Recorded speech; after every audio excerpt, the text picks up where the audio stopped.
Good morning. It's Sam from Not Pasta Again, and here we are recording episode 12. And I am absolutely delighted that I've got this far down in this journey and that lots of you are listening, sending me messages, and everything is still resonating with what we are talking about.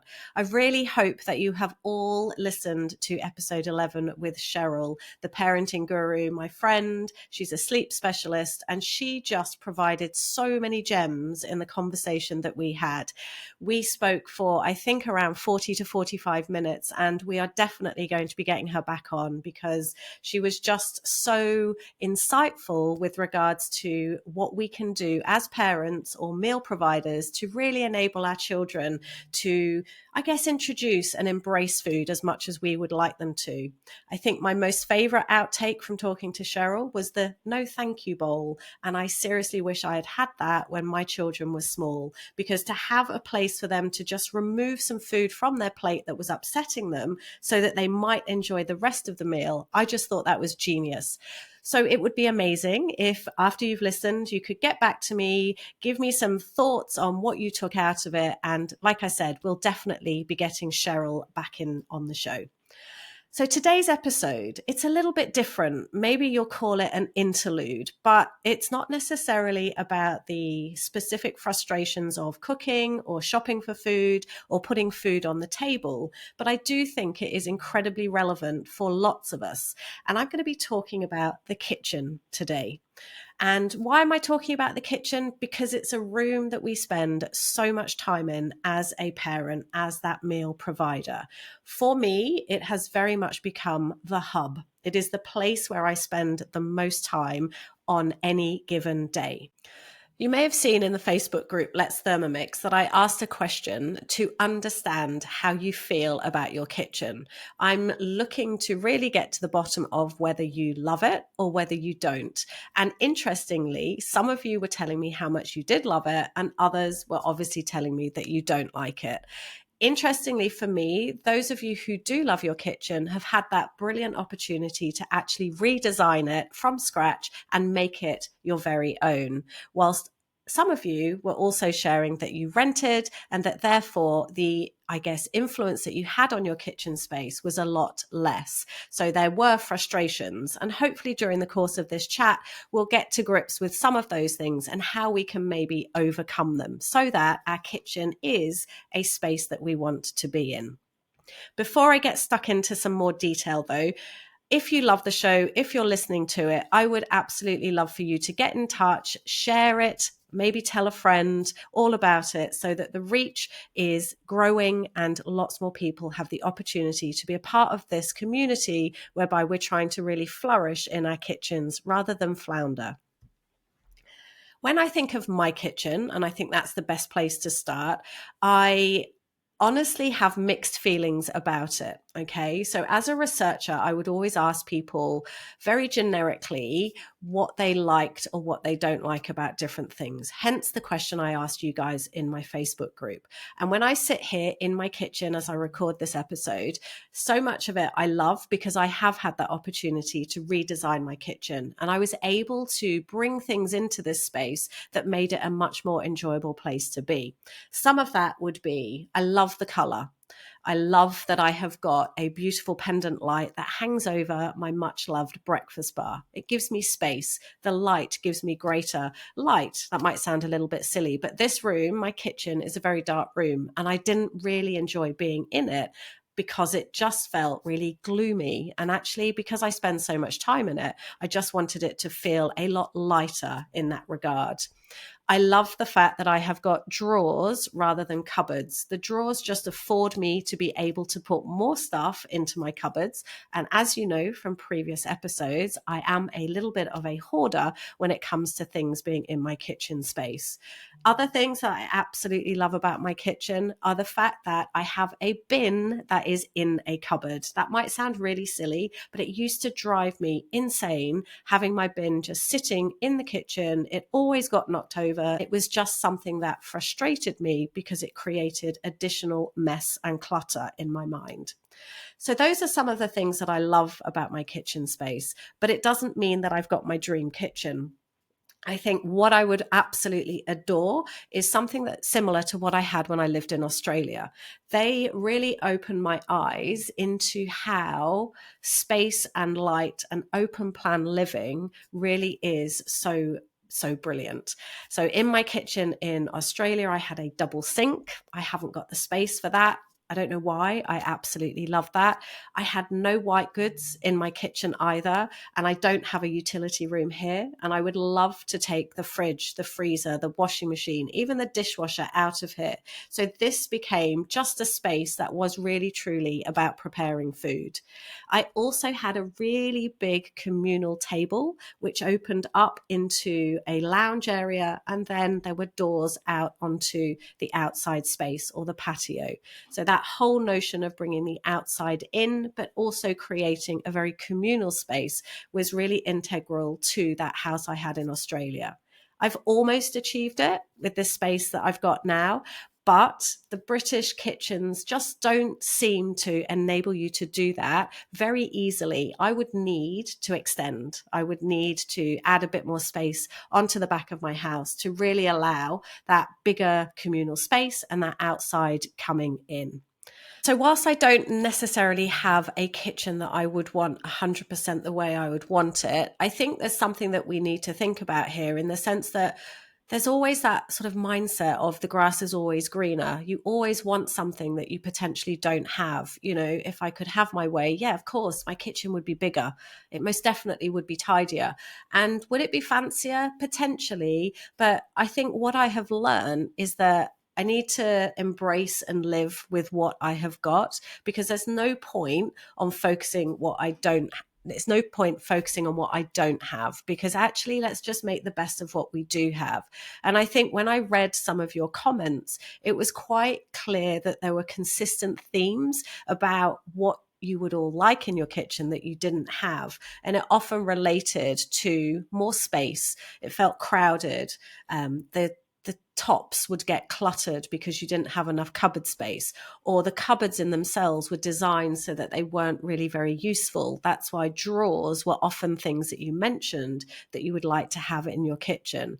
Breakfast bars, they also got a huge mention. Just having that ability to sit around a space in the kitchen whilst food was being made by somebody, not always you. I like that the husbands were often involved with making that food as well. But just to a space that would afford people wanting to be in that space with you as well. So what I think we need to do, like I said, is just always focus on what we have got and how we can make that a little bit better than what we're sort of visualizing in our heads.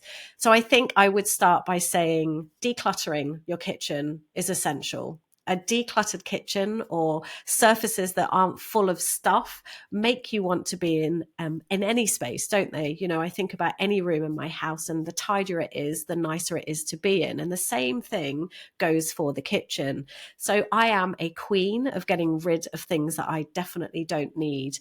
And I think I need to introduce my Thermomix at this point, because what that has done for me, having something like this in my kitchen, a piece of kit that does so much for me, it has afforded me the chance and the ability to remove so many things that were surplus to my kitchen, that were in my cupboards, not necessarily being taken out of my cupboards and being used either. So I'm talking about being able to rid myself of frying pans, saucepans, slow cookers, I don't know, Vitamixes, you name it, all of those gadgets that we accumulate, that we keep, that we potentially use a few times and then put in a cupboard and forget about. They're the things I've now got rid of, which means that I don't have as much stuff cluttering my mind when it comes to being in this space. So I challenge you now, why don't you have a look around your kitchen and think about one thing, maybe more if you can be ruthless, one thing that you can get rid of that you don't really need. Have you used it? Think about the last time you used it. You know, does it bring you joy in your kitchen? If it doesn't, why have you still got it? And I know that I can open a cupboard in the corner. I've just pointed at it if you're watching this on YouTube. There are still things in there, a couple of saucepans that I don't really need because I just don't use them anymore. So after this, I too will declutter, get rid of a couple of things. And in the Facebook group, I'll post a little picture of the things that I'm getting rid of. And if you could do that as well, that would be amazing. So yeah, think about what you don't need, get rid of it, and then just have things in your kitchen that enable you and allow you to be happier in that space. There you have it. I've introduced my Thermomix into the conversation, and I'm just going to touch on a few more points because it is going to take center stage in the discussion that I have about my kitchen and how it has made this space a lot easier to be in, and it has made it a lot more workable because, like I just referenced, I have been able to get rid of so many things that were just redundant now that I've got this Thermomix in my life. I would add to that list things like a garlic press. I don't have to chop garlic anymore. I don't need that little gadget I had. I think it was from Pampered Chef that chopped my vegetables really small because the Thermomix will do that for me. I don't need a whisk because it will actually whisk and blend and make sauces for me without any lumps really easily. No stirring either. I don't need wooden spoons. I just need lots of plastic spatulas because that's all I can use in the bowl of the Thermomix because I need to protect the blades.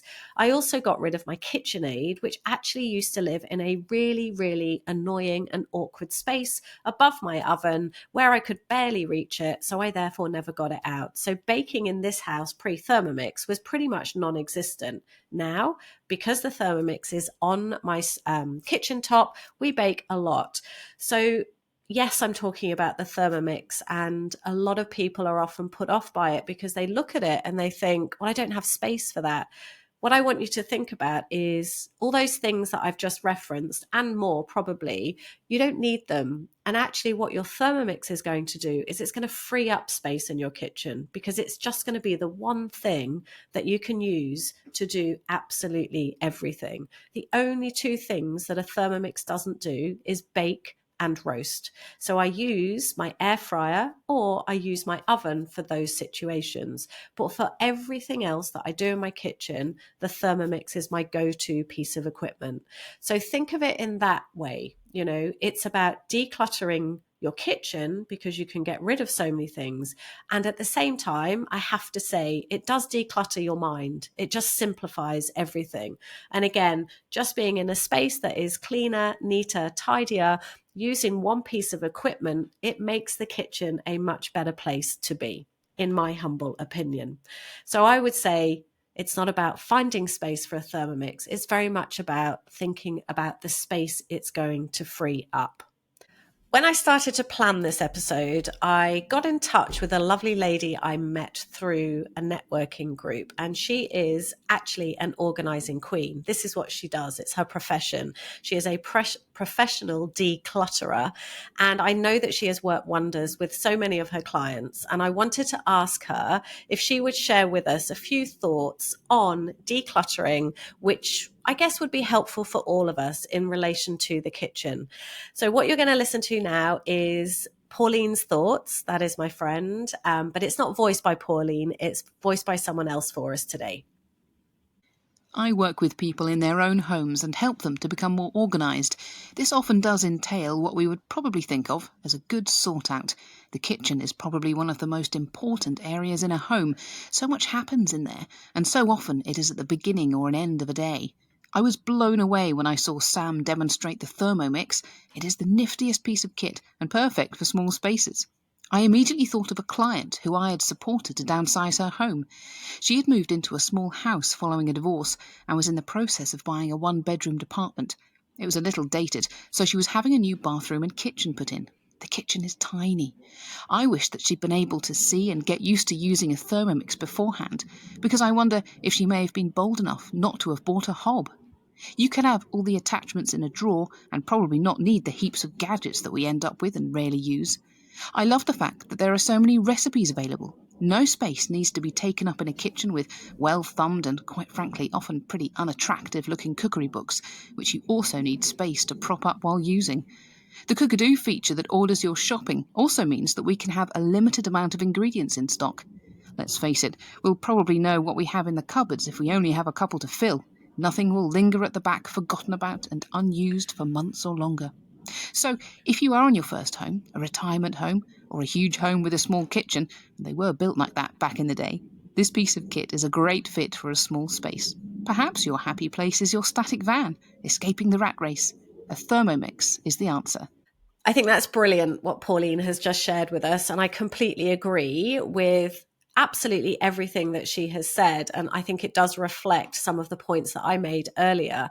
I think two things stand out for me that I haven't referenced before listening to Pauline there is that cookadoo and the lack of need for cookery books once you have cookadoo and a Thermomix in your world. This is massive, and I hadn't thought about it because I haven't used a cookery book in 5 years. That's how long I've now had my Thermomix. I find it so much simpler and tidier and easier because the recipe is loaded up onto the front of the screen. I don't have to find space in my kitchen to put the cookery book, to leaf through it. Where am I up to? Or what have I got to add next?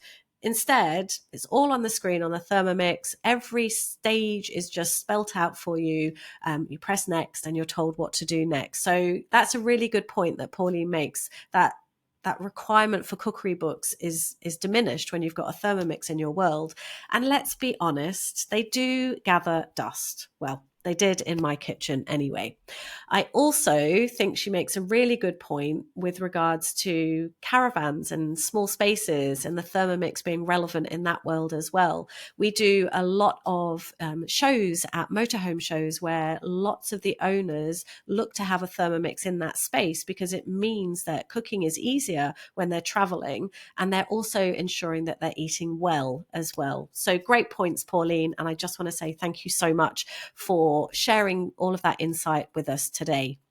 So that's it for today's episode. A little bit of an interlude in the sense that we've not been talking about food per se or fussy children and those difficulties that we might have in the kitchen. And I hope it's been a little bit insightful, and I hope it can help you think about your kitchen in a different way if it isn't a space that is as ideal as you would like it to be. I think what I would say to you, as I said at the beginning, just focus on what you have got and make it work for you. I've set the challenge. Let's get a thread going in our Facebook group about the things that we no longer need and that we can get rid of. Because I think little changes can actually have a massive impact and will really help you feel that the space and the place of your kitchen is a place to be. So until next time, let's keep flourishing and not floundering with food.